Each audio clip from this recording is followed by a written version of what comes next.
How's it going, everybody? It's Pilot Flame, and we are back with another Final Fantasy XIV video. And today we're going to be looking at the best in slot melds for crafting and gathering. I am here today with Master Crafter and Gatherer Extraordinaire Pilot Flame. He will be helping us with those different crafts and the melds that you will need in order to get the best in slot gear for patch 5.3.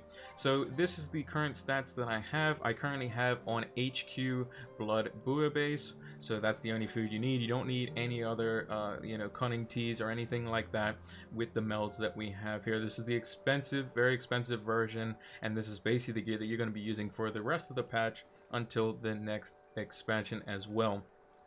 So we have 620 CP, we have 2715 craftsmanship, and 2895 control, and that is with HQ Blood Base. You don't need the crab food yet because we don't need it because the crabs are a bit on the easier side. And we have set up two sets of macros, one for 35 durability and one for the 70 durability. And the 35 durability one can also be used for the existing 3-star recipes as well. So let's take a look at the gear here. So we've gone with basically control for the most part, because control allows you to make the crafts much easier, and we'll show you that we can do it with no HQ ingredients at all. So we've gone with 2 control 8s, 2 control 7s, and a CP 6, which is capping out the CP on the weapon. The offhand, same ordeal as well, and that's for all your weapons, no matter if you're a specialist or not. For the headpiece, just going with 3 control 8s, 2 craft 7s. Body piece, same thing. 3 control 8s, 2 craft 7s. And, you know, we're missing out, I believe it's 1 CP on each of these pieces, but at the end of the day, it doesn't make too much of a difference overall. Same for the gloves as well. We've gone with the same 3 control 8s, 2 craft 7s, whereas in the tool belt we've gone with a control 8, a CP 8, and then maxed out as much control as we could get on the item, getting as much CP on that as well. Same for the trousers, getting as much control as we could get, as well as the most amount of CP, which is 9 on the legs here, and the feet as well. Same idea, maxing out control, getting max amount of CP. For the accessories here, for the wrist, neck, and ears, it's all the same. It is 2 control 8s, 1 control 7, and then maxing out the amount of CP. I happened to just use CP 7s on the last meld just because that was the material that I had. I know I overcapped on, I believe it's 4, I think it is 4 or 3, something like that, that you need for the last piece. And then for the rings, it's slightly different, going with a control 8, a craftsman 8, 2 craftsman 7s, and then maxing out the CP on each ring as well.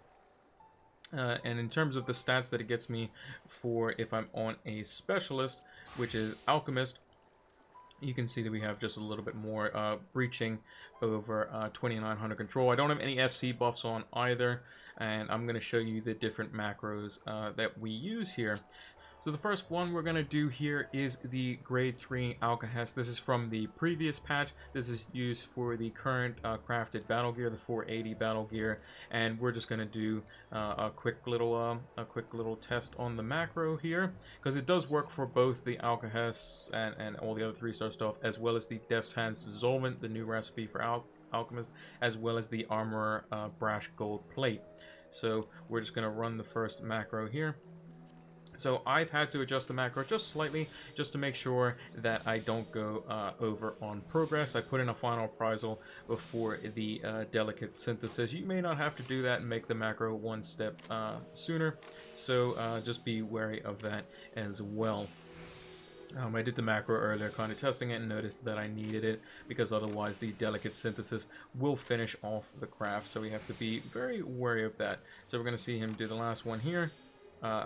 Come in super close, final appraisal, use the delicate synth there, and then we use the innovation. So now we go on to execute macro number 2, and all that means was that I had to switch the prudent touch to the second macro here as well. And this is with no ingredients at all that are HQ. This is just a test synth, so this is if we had all NQ ingredients, and bam, 100%. And typically in most cases, even if you do have some HQ ingredients, so you may have some HQ, maybe Sweet Alyssum or Scuroglow in this case.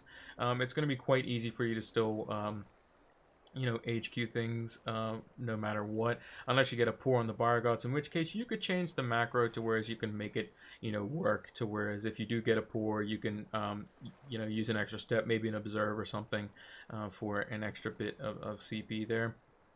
The Death's Hands Dissolvent here, we're going to use the same macro again as well to show you that it does in fact work on both of those. So again, this one probably won't complete the progress for the final appraisal that we have just before the last Delicate Synthesis. However, it should still play its part no matter what. If you're doing any type of 3-star 35 durability craft, and like I said, you will have to adjust that based on what your craftsmanship is required for the specific craft.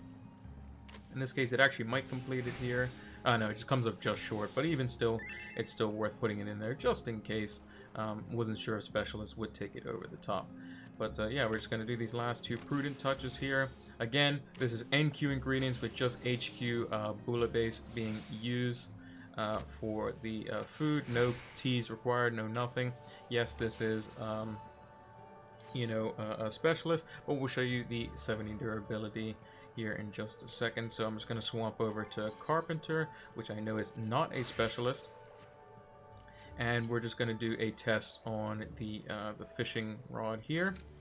So again, we have a different set of macros. So again, you can use these for the 3-star 70 durability previous, like the weapons for the battle stuff as well, and you may, going into patch 5.4, be able to use a similar-ish macro depending on how much progress and quality is needed for the new battle gear. Maybe some slight adjustments here and there, but we always like to keep our just a couple sets of macros, just for one for 35 durability, one for 70 durability, to make it nice and easy.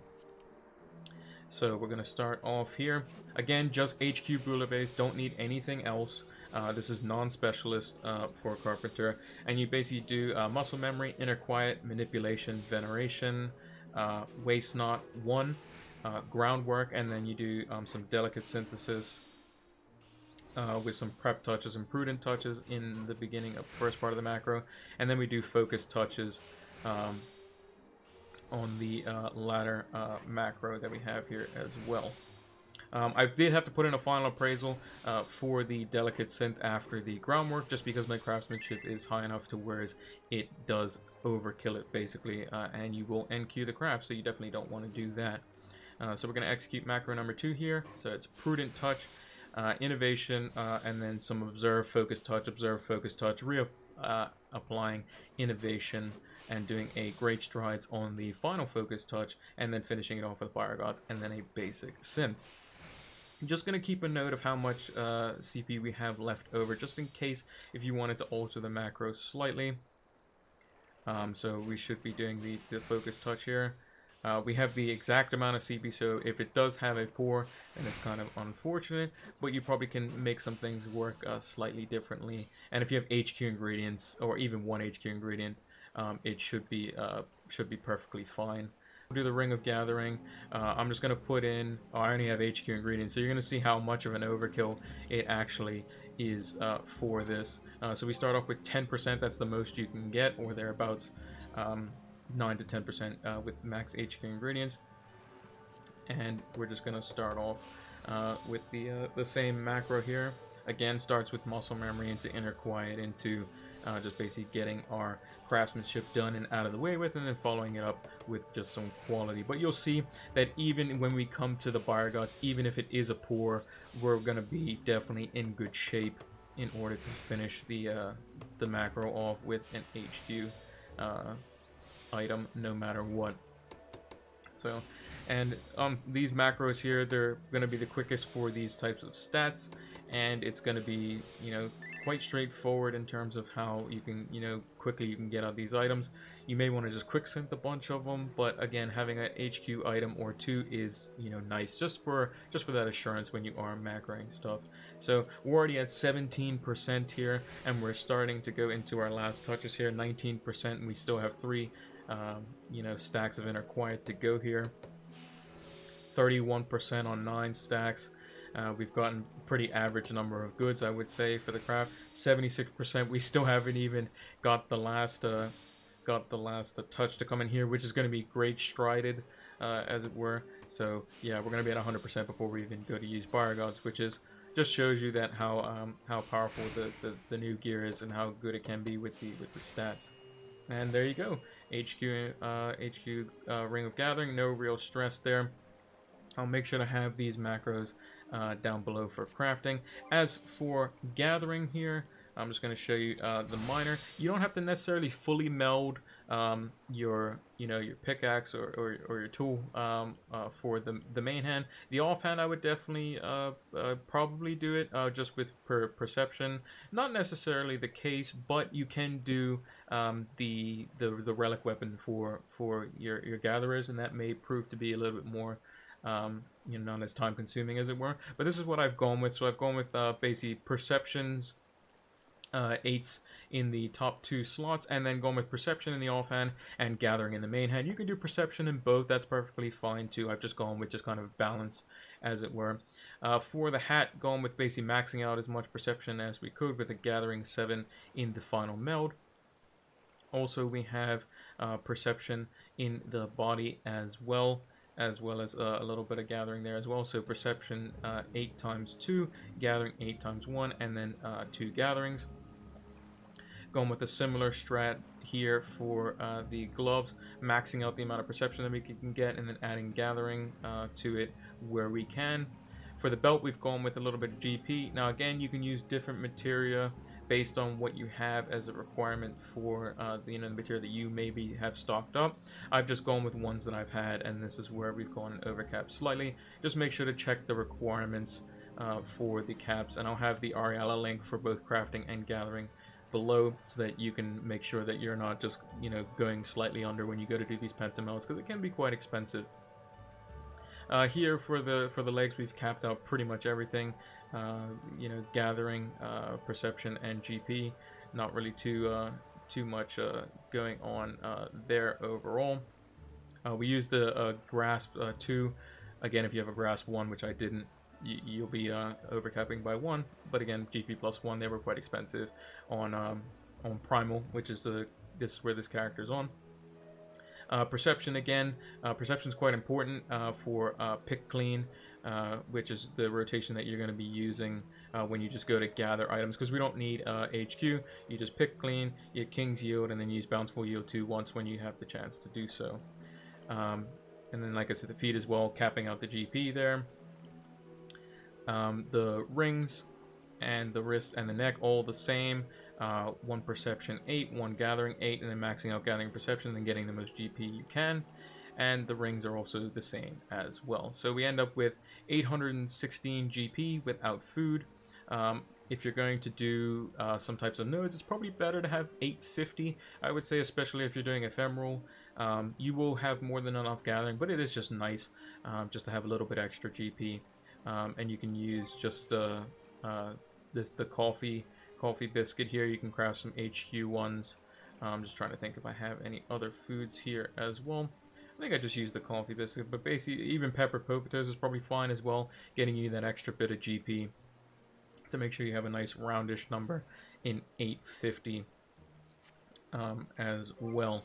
And like we mentioned, the rotation is just going to be pick clean into King's Yield 2 or the botanist version of that, and that should be perfectly fine with this gear. You're going to be getting a whole bunch of materials as well, and with the perception for King's Yield, you're actually going to get 1 extra item per swing now with the new gear as well. So yeah, that's going to do it for this video. Make sure to leave a like on the video if you enjoyed it. Make sure to subscribe to the channel if you are new. We're going to be doing some, sporadic Final Fantasy XIV stuff. Hopefully when the patch 5.4 comes out, we will get to the battle content, and we can show you how to make some of the newer items as well for battle, and show you how to make some money going into the patch as well. I kind of recovered some of the gil I spent, so overall I was down around 10 million gil in terms of melding overall, but then selling some of the material back that I don't need, I end up making 6 million of that back, so because a lot of people are buying it and still doing meld. So yeah, that's gonna do it Pilot Flame, Master Extraordinaire for crafting and gathering, also bid you farewell as well. And we're going to be doing, like I said, more sporadic videos. If I have some maybe some funny party finder clips or anything like that, I'll make sure to post those as well. But that's going to be more involved when we get the new raids in 5.4, which are supposedly going to be around late November or December or thereabouts. So make sure to stay tuned for that. That's going to do it for this one. Also, leave a comment down below as to any potential guides or videos, revolving around crafting and gathering. I can definitely show how to do some, all of the other things involving crafting and gathering, or maybe we do a series potentially on the new relic weapon. I haven't done it at all, so it'd be interesting to kind of go through that, and we can show you my experiences with that as well. So let me know what you guys think. Like I said, leave comments down below, and make sure to follow us over on Twitter and Twitch. It's PilotFlame226 as well. That's where we do all of our streaming, and especially our Final Fantasy 14 content. And when the raids come back, we'll definitely be streaming over there, as well as our crafting on day one. And we'll have some prep guides definitely for when that becomes a thing to do. So thanks for watching, and until the next one, take care.